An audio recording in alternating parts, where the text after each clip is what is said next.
it is a wonderful day to feel beautiful. Welcome back to Talks Beauty with me, Sailor Money. And me, Shahnas. And today we have a very special guest. Yes, we do. Mbak Ulan. Yay! Hai, hello. Hai.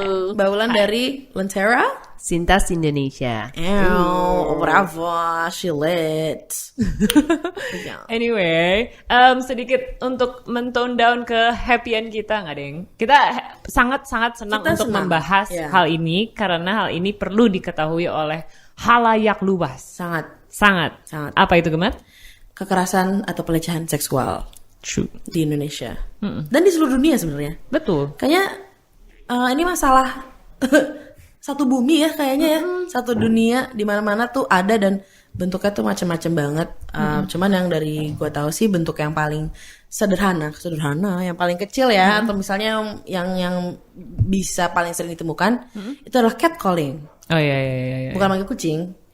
Cuman just synonymously meow. Iya. No, lebih kayak sweet.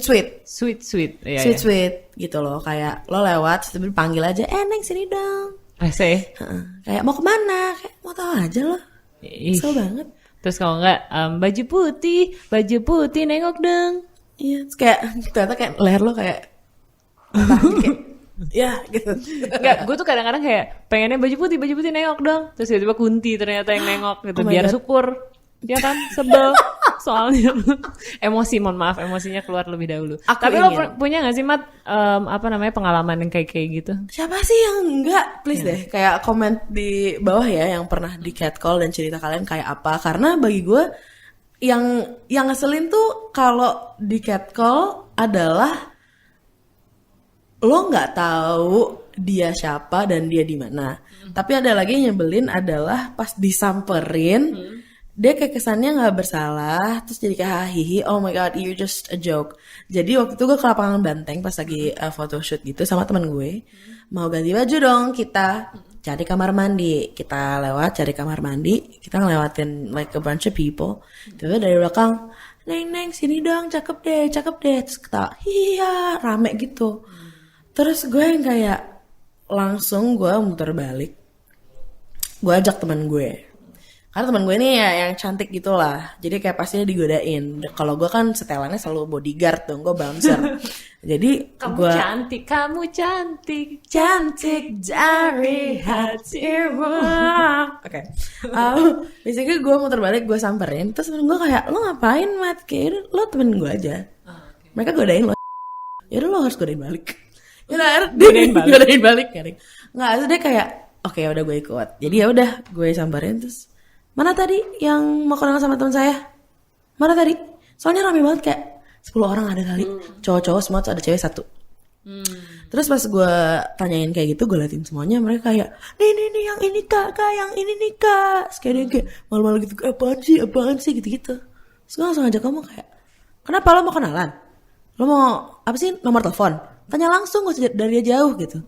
Terus ada cewek juga kan, Mbak pernah diginiin gak sih sama mereka? Enak gak rasanya diginiin? Saya sih gak enak rasanya. Kalau misalnya mau kenalan lain kali samperin, jangan cuma manggil doang. Terus mereka kayak gitu-gitu. Rese banget. Asli. Maksudnya kayak even when you respond to these unwanted attention, ya mereka responnya kayak nganggap itu sepele gitu. Iya. Karena mereka gak mau merasa bersalah. Dan kayak lo lebay deh mikir kayak gitu ya. Lo lebay banget sih respons lo gitu. Iya, kalau misalnya gue lebay berarti lo juga lebay dong. Embur. Iya sih, cuma kalau gue tuh kayak nggak bisa respon kayak gitu sih Mbak Wulan. Gue tuh responnya tuh biasanya suka pelan gitu loh. Jadi gue kayak baru ngerasa anjrit, gue dilecehin men. Tapi pas udah gue di rumah gitu, gue suka kayak gitu. Jadi ada ketika waktu gue baru mulai jadi reporter di lapangan ya, gue tuh datang ke satu tempat. Jadi tempat ini adalah dibilang tempat paling sering terjadi pelecehan seksual katanya. Sexual harassment dalam bentuknya apa gue nggak tahu ya, mungkin bukan rape ya. Nanti tempatnya saya akan kasih tahu. Jadi di situ lagi rapat kan, rame gitu, banyak orang, terus kemudian harus nulis kayak guestbook gitu. Terus gue nyebutin saya Shahnas dari media ini gitu. Terus dia ngeliatin gue dari atas bawah, bapak-bapak gitu. Hah? Lo reporter? Lo lo jurnalis? Iya gitu. Oh, gue kira model yang dipesan-pesan sama mereka gitu. Terus gue tuh kayak, gue nggak dong.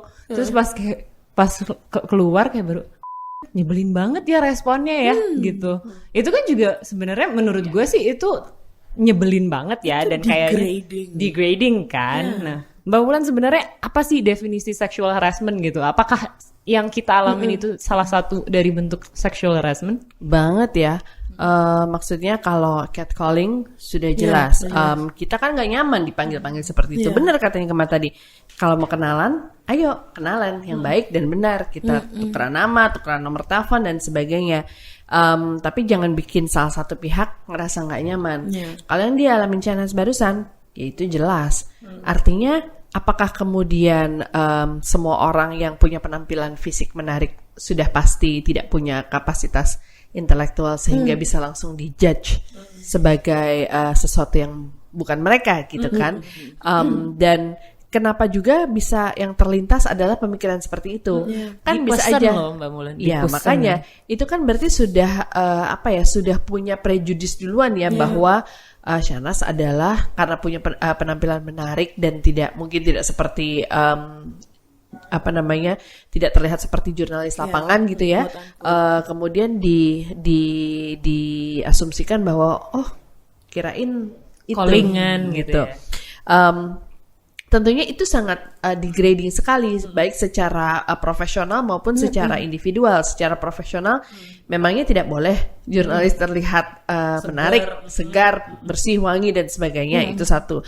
Kedua, dia akan ngomong kayak gitu nggak kalau Shahnaz bukan perempuan? Nah, true, bener-bener. Itu banget. Dan apa tujuannya ngomong kayak gitu? Apakah itu sebuah upaya untuk membuat Shahnaz merasa tidak adekuat, tidak kompeten, atau apa? Kan kita juga jadi mempertanyakan ya motifnya. Kok lo bisa sih tiba-tiba kepikirannya seperti itu? Kalau dia cuma Anda dari media, saya pikir Anda salah satu panitia penyelenggara.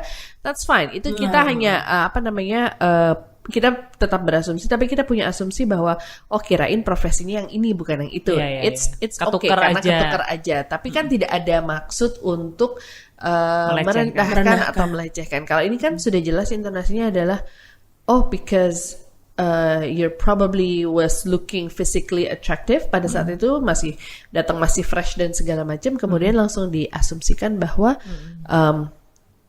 panggilan, pesanan dan sebagainya. Yang tentunya itu tidak akan terjadi, kemungkinan besar tidak akan terjadi kalau Shahnaz bukan perempuan.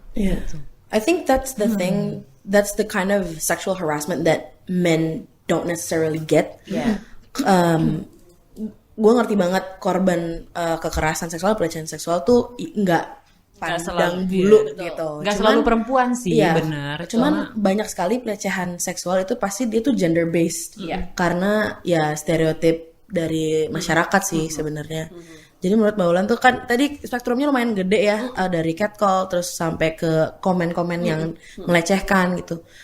Ada berapa tipe-tipe sih dari pelecehan seksual itu sendiri? By definition kan ketika kita bicara sexual harassment itu kan sesuatu yang unwanted and uninvited ya. Tidak kita inginkan, tidak kita izinkan, tapi diperlakukan terhadap kita.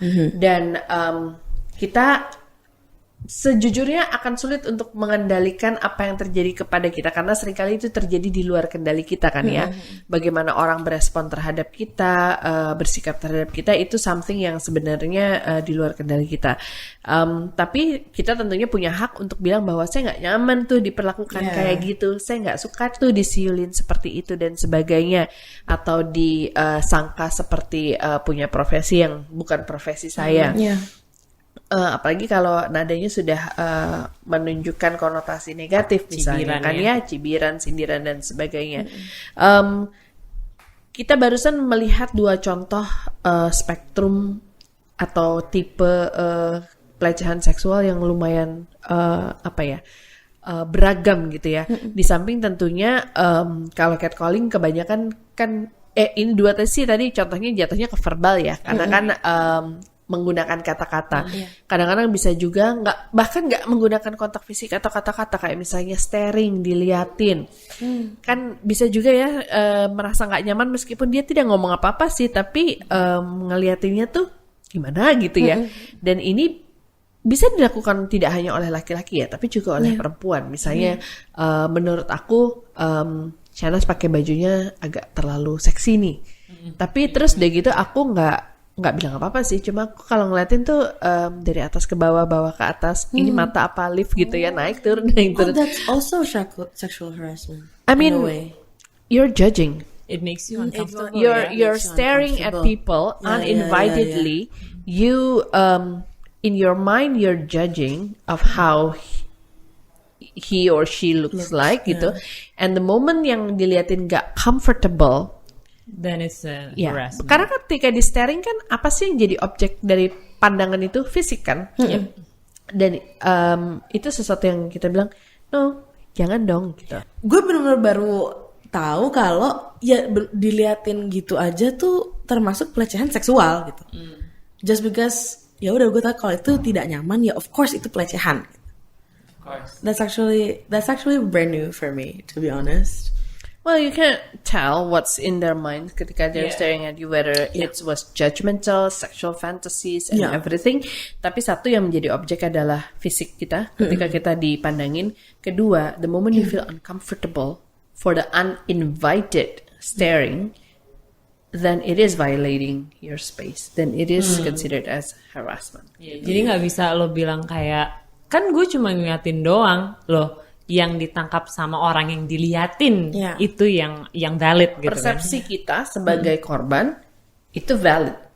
Because if you don't feel comfortable about it, perhaps karena itu sesuatu yang memang tidak seharusnya orang itu lakukan kepada kita. Kan kita juga secara instinktif punya kemampuan untuk bisa menilai, am I in a safe situation? Am I in a comfortable situation? Itu kan instinktif sekali dan something that you cannot deny.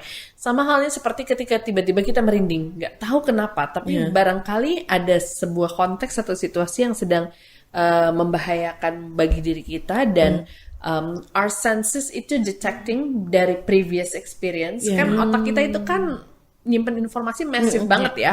Jadi semuanya disimpan di situ dan itu di triggers untuk cue ke depannya. Kalau misalnya jangan lupa nih nanti kalau ada situasi-situasi kayak gini, sebelumnya lo pernah ngalamin situasi yang gak menyenangkan kayak gini, so learn that in the future next time.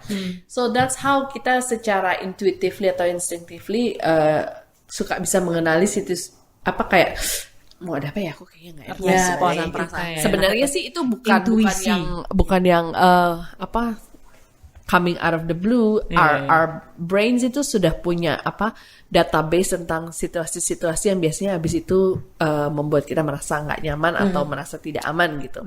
So that's the kind of the kind of context. Kalau tadi mau bicara apakah staring juga masuk dalam konteks sexual harassment. Di samping tentunya ya banyak banget ya sentuhan yang sifatnya fisik seperti misalnya nyolek, nyentuh.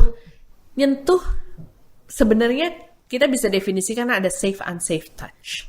Seperti misalnya sentuh bahu. Bahu itu sebenarnya seharusnya supposed to be a neutral place. Kalau kita ngajarin safe unsafe touch ke anak-anak ya, biasanya kita kalau ngajarin tuh we call it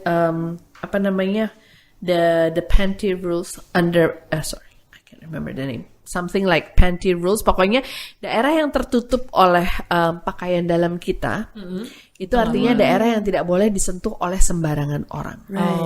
Nah, tapi bukan berarti kemudian daerah yang tidak tertutup oleh pakaian dalam juga boleh menjadi objek sentuhan tanpa seizin kita. Karena kalau kita bicara misalnya disentuh di di bahu gitu ya.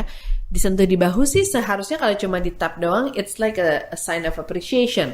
Tapi kemudian kalau misalnya di tap dan diremas, itu beda lagi. Kemudian kita merasa nggak nyaman. Iya. Atau misalnya salaman, handshake. Handshake is a harmless gesture kan ya misalnya.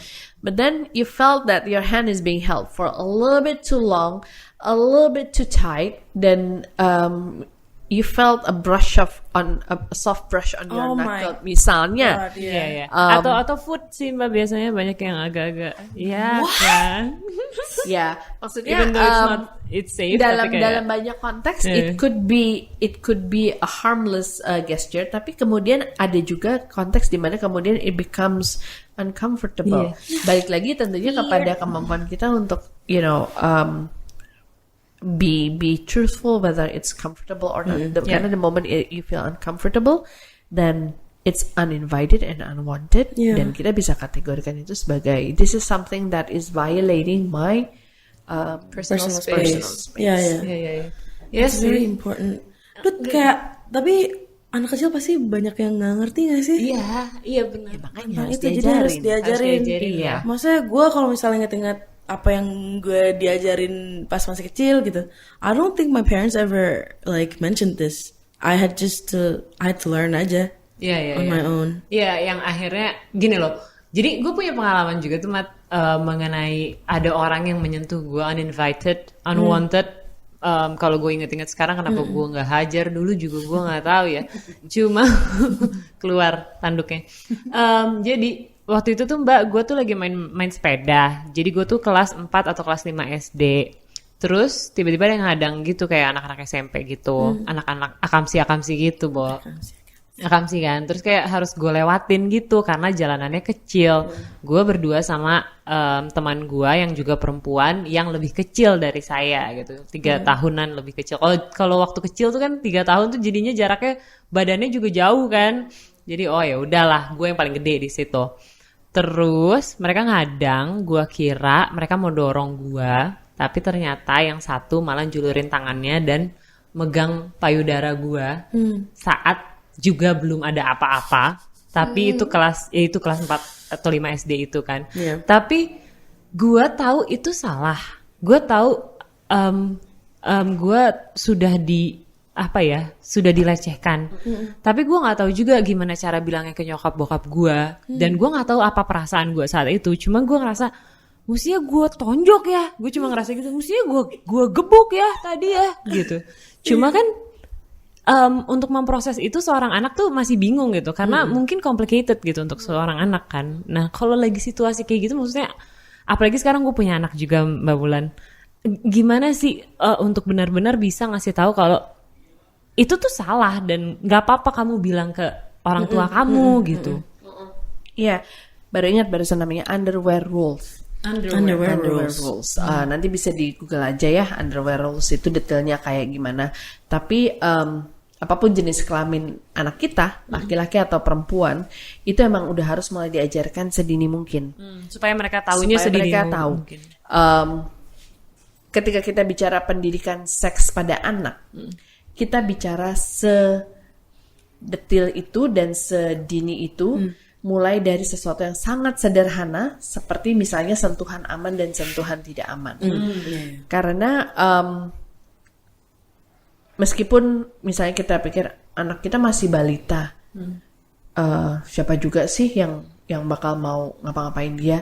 Ya kita juga nggak bisa sesantai itu sih ya sebagai orang tua untuk berasumsi bahwa ya anak kecil mau diapain sih, dan lagian ngerti apa kalau diajarin pendidikan seks, lagian ngapain sih ngajarin anak kecil yang jorok-jorok misalnya seperti itu.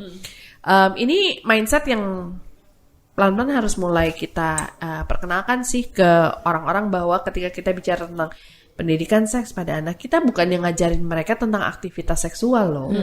Kita mengajarkan mereka tentang cara proteksi diri. Termasuk diantaranya dengan memberi mereka pengetahuan dan skill atau kesempatan bahwa mereka tuh boleh ngasih tahu orang tuanya dan tidak akan dimarahin kalau misalnya mereka merasa diperlakukan dengan tidak seharusnya oleh orang lain, terutama orang-orang yang misalnya biasanya dipercaya sama orang tua. Kan kalau anak kecil kan biasanya selalu ada yang ngawasin gitu ya. Ada orang-orang tertentu yang punya akses ke si anak ini, bisa jadi selain orang tuanya sendiri, bisa jadi kakak adiknya, kakek neneknya, perawat, asisten rumah tangga, driver dan sebagainya. Atau kalau udah mulai masuk sekolah misalnya, mungkin ada guru-gurunya, teman-temannya dan sebagainya. Nah, hal-hal sederhana kayak safe unsafe touch ini udah penting banget buat mulai diperkenalkan. Karena bukan nggak mungkin anak-anak juga sudah mulai eksploratif kan mengenali tubuhnya sendiri. Ini kenapa kalau pipi dicubit rasanya sakit ya? Kenapa misalnya kalau lagi buang air kecil penis harus dipegang ya? Misalnya atau kenapa kalau abis pup rasanya lega ya? Gitu. Itu kan sesuatu yang sebenarnya adalah bentuk-bentuk kepuasan seksual. Pernah kan kebelet nahan pipis gitu ya, terus gitu begitu ketemu toilet dan bisa pipis itu rasanya lega banget. Iya. Itu adalah bentuk kepuasan seksual karena kan kita menahan sesuatu yang berhubungan dengan organ reproduksi kita, ya kan? Dan ketika lepas itu kayaknya benar-benar kayak dapat rilis juga gitu. Nah, anak-anak juga perlu mulai memahami bahwa itu adalah bentuk-bentuk bentuk-bentuk kepuasan seksual misalnya seperti itu. Kan ketika aku bilang kebelet pipis nahan pipis atau kebelet pup nahan pup kemudian bisa lepas dan lega, rasanya senang kan? Itu kan nggak ada konotasi jorok dan sebagainya ya maksudnya. Jadi ini juga merupakan sebuah cara untuk merubah mindset bahwa pendidikan seksual itu tidak harus berkonotasi dengan aktivitas seksual.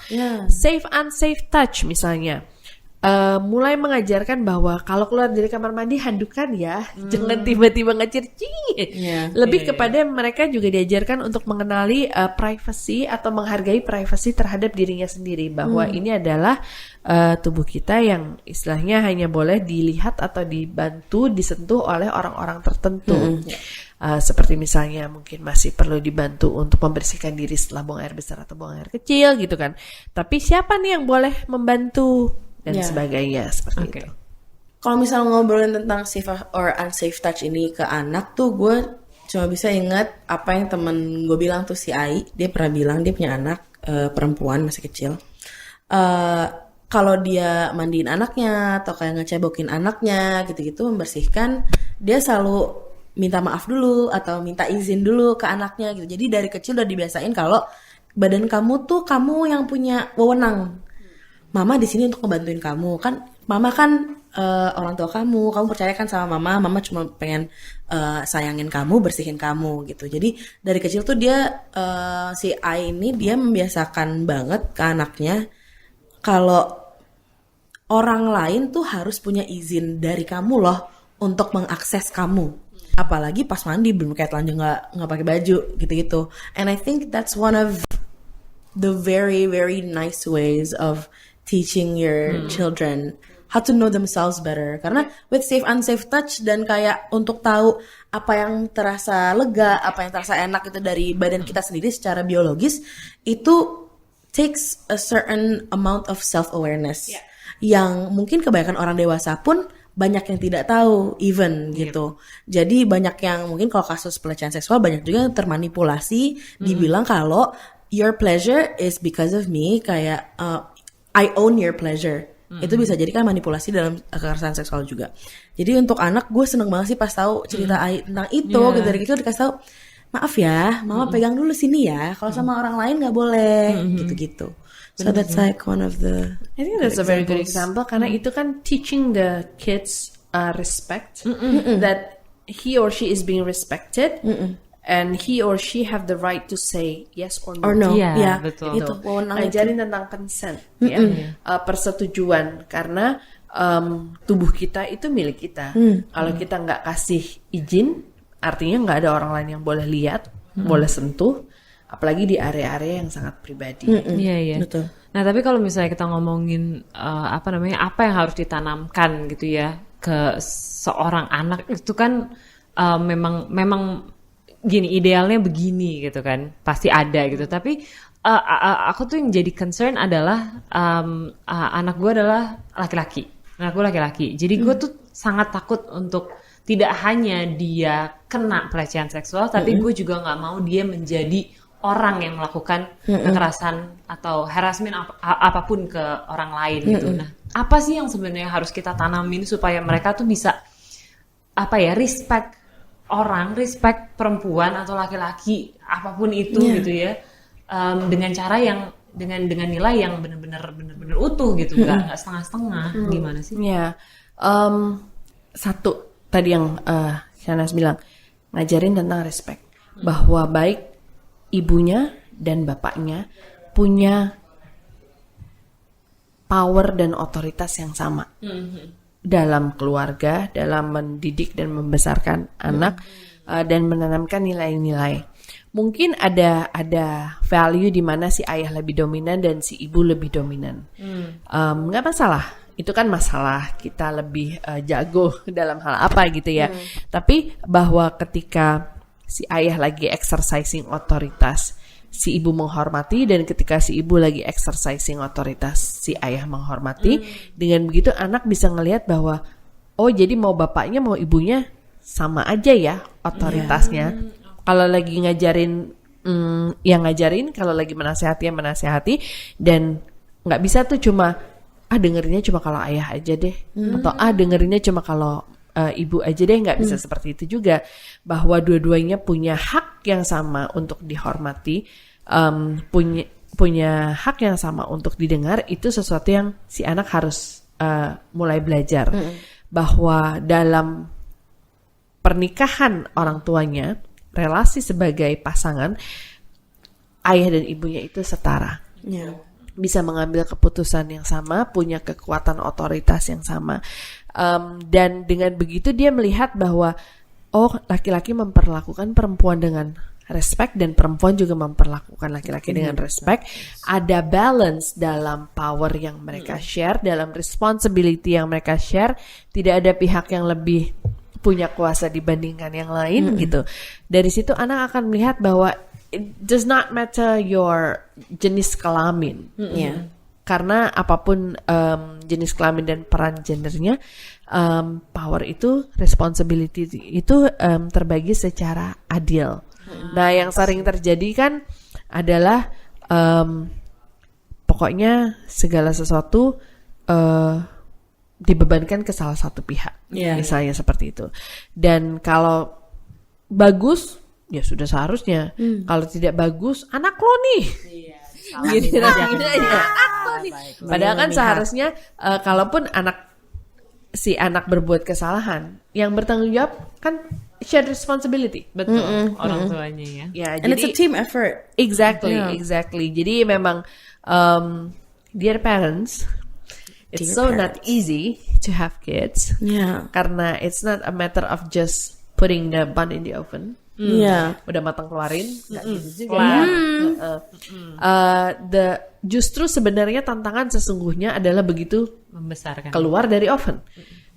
The molding prosesnya, the educational prosesnya dan sebagainya.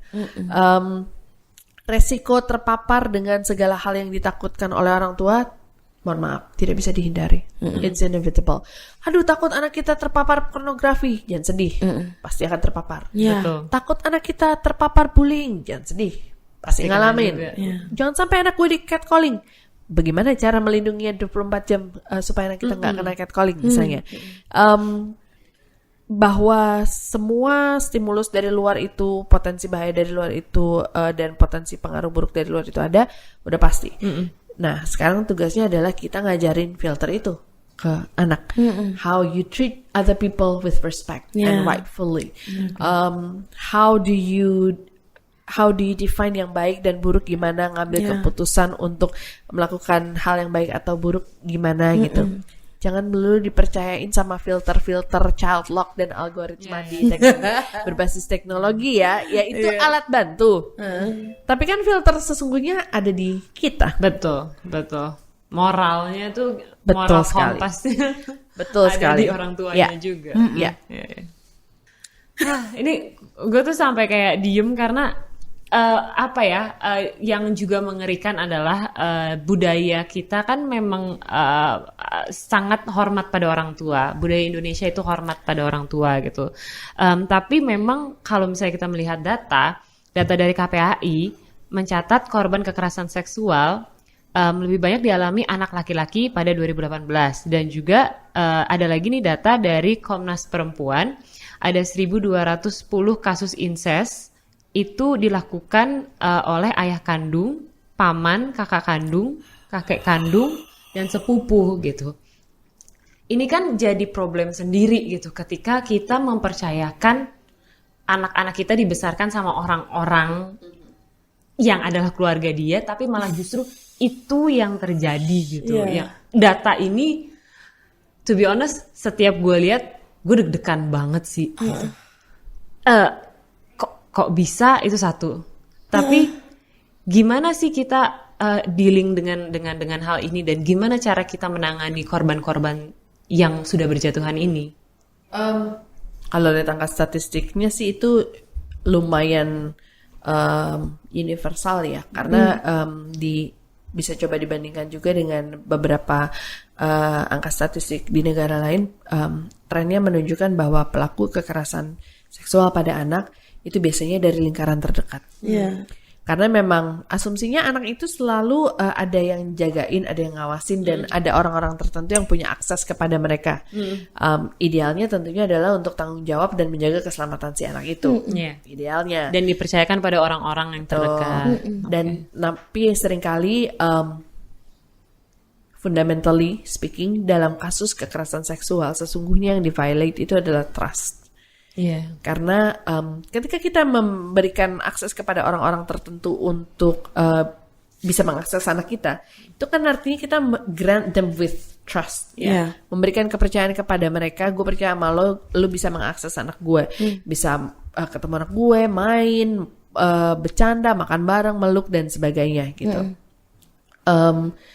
Tapi kemudian sejauh mana kita bisa melindungi anak kita. Nah itu tadi, jangan sampai kalau misalnya terjadi hal-hal yang tidak sesuai dengan keinginan kita atau tidak kita harapkan, jangan sampai kita menjadi orang yang dianggap si anak sebagai figur yang tidak aman. Jangan sampai mereka takut untuk ngadu sama kita karena nanti dimarahin sama mama. Wah itu sih, kayaknya itu gue tuh pas denger datanya tuh banyaknya kakak kandung, sepupu, itu nanti nggak dipercaya, misalnya seperti itu. Menurut gue, I kind of like went through something yang menurut gue tuh suatu paksaan hanya karena gue harus nurutin nyokap gue. Kalau gue ke arisan tuh gue suka diajak kan pasti, karena nyokap maunya, oh kamu biar kenal saudara gitu, kenal kakak ini, om itu, lali. Terus there's always this one uncle, he's very old, dan dia tuh kayak selalu suka sama gue karena gue main bola gitu loh, I'm pretty sporty, jadi dia tuh selalu kayak kalau misalnya megang gue tuh berlebihan gitu. Gue jadi menurut gue berlebihan, gue kayak apaan sih gitu. Dan kalau misalnya mau pulang, of course, I would always avoid salim sama dia gitu. Terus udah misalnya kayak gue udah salim sama tante ini lah semuanya, kayak pulang ya. Terus pasti nyokap gue kayak, nah dia belum salim sama om ini. Udah salim. Gue harus bohong. Terus nanti omnya kayak, mana sini kamu belum salim sama om Enes. Gue kayak, gimana ya? Ma udah tadi udah. Itu omnya bilang belum, kamu salim dong. Kira kamu gak sopan ya. Jadi gue kayak nggak mau gue gini, sih udah gue di mobil pasti pas pulang gue kayak diem. Karena itu. lo nggak suka. I think that's the thing that has to change as well. Betapa orang tua tuh harus mendengarkan juga anaknya, karena there's a sense of respect juga gitu loh terhadap anak lo. Kalau lo mendengarkan, karena lo menganggap their opinion matters gitu, their struggle matters. Dan kayaknya banyak sekali generational gap gitu yang terjadi di situasi-situasi seperti itu gitu. Ini juga kan karena budaya kita kan sangat kolektif ya. Betul. Jadi kayaknya kekerabatan tuh dipandang sangat penting dan memang penting. Tapi sekali lagi ketika kita menanamkan nilai-nilai sopan santun dan sebagainya, kita bisa mengajarkan atau memperkenalkan alternatif perilaku sopan santun yang tidak harus memaksakan kontak fisik. Seperti misalnya, tentunya kita bisa bilang ke anak kita, pamit, bilang terima kasih dan assalamualaikum misalnya. Dan dada. Jangan main ngeloyor keluar masuk mobil misalnya. Of course that's not the kind of behavior yang kita inginkan anak-anak kita punya gitu ya. Tapi kalau kemudian ayo salim dulu sama anaknya sekali. Mau salim atau enggak? Enggak. Oke. Ya udah, sana bilang aja assalamualaikum, pamit dulu. Misalnya seperti itu. Bahwa kita juga apa ya istilahnya, anak kita tetap harus diajarkan sopan santun, etika bertamu dan sebagainya. Tetapi tidak perlu juga kita misalnya kalau memang anaknya tidak mau, jangan dipaksa. Karena kalau dia benar-benar menolak, justru kita harus tanya, ada apa? Kenapa sih segitu nggak maunya sama om itu atau sama tante yang itu? Apakah kamu pernah dimarahin? Apakah kamu pernah diapain? Gak apa-apa, cerita aja. It's okay. Jadi kita besok-besok kalau udah tahu masalahnya apa, mama, ibu, bunda nggak akan maksa kamu lagi untuk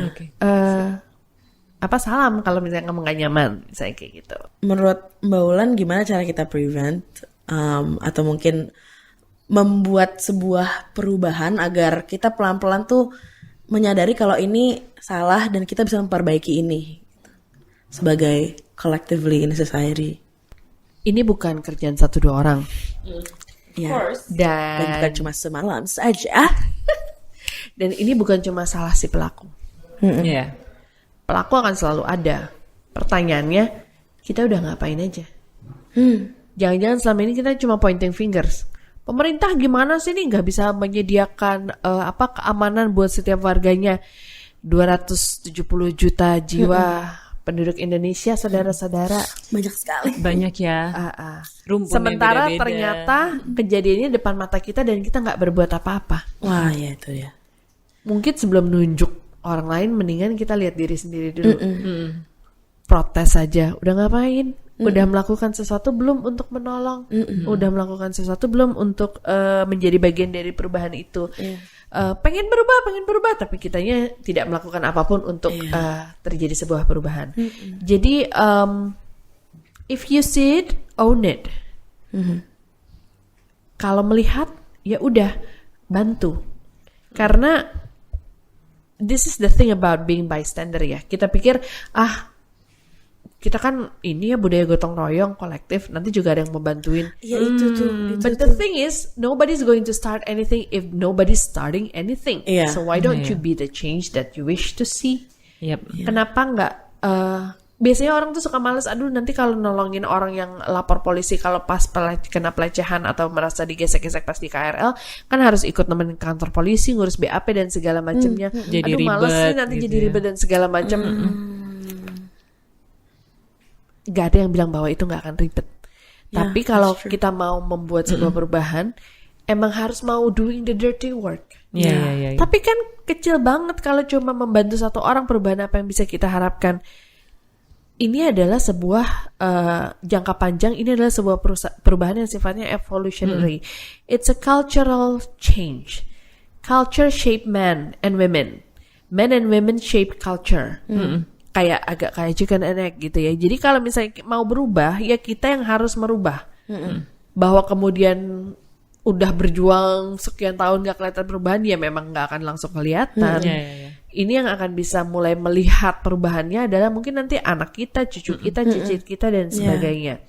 Dan seringkali karena statistically speaking pelakunya mayoritas itu adalah laki-laki, terus kita setiap kali ngeliat laki-laki bawaannya wah pelecehan lu ya, pelaku pelecehan. Gitu. Padahal sebenarnya di luar sana ada banyak banget laki-laki baik yang nggak suka ngeliat bentuk pelecehan tapi juga nggak tahu. Terus gue harus gimana? What can I do to help? Ya daripada kita membuat segregasi bahwa laki-laki dan perempuan tidak bekerja sama, justru we need to invite them, engage them bahwa kita bisa tackle this problem together.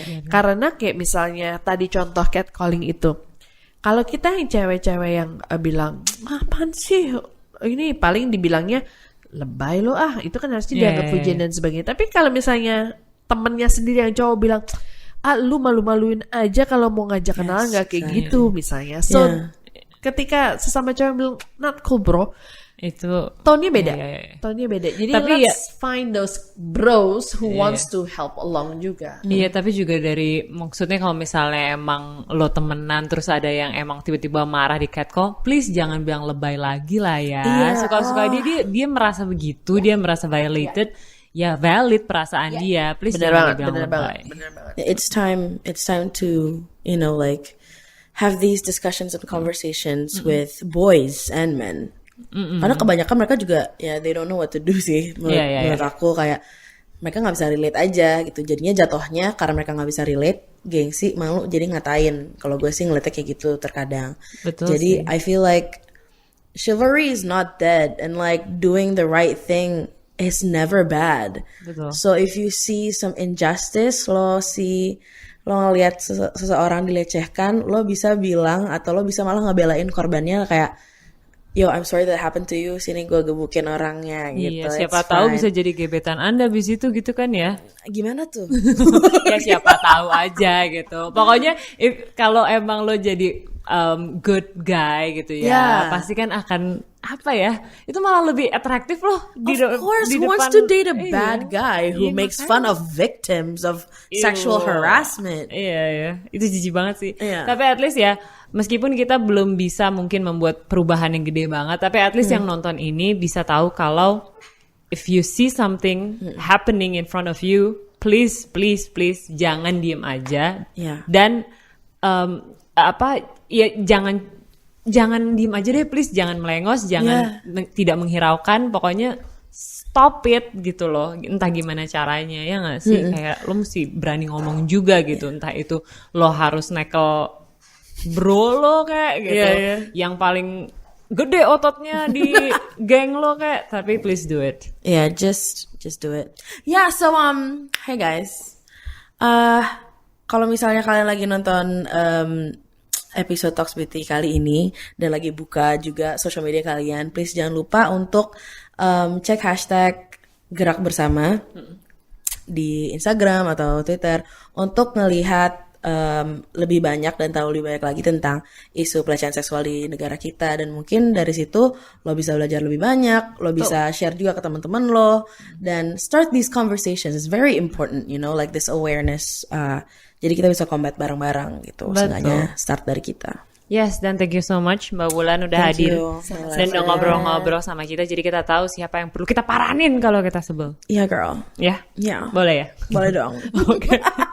Thank you so much guys for watching and tuning in this episode. Pasti kita akan balik lagi minggu depan dengan episode menarik lainnya. See you guys. Bye. Bye-bye.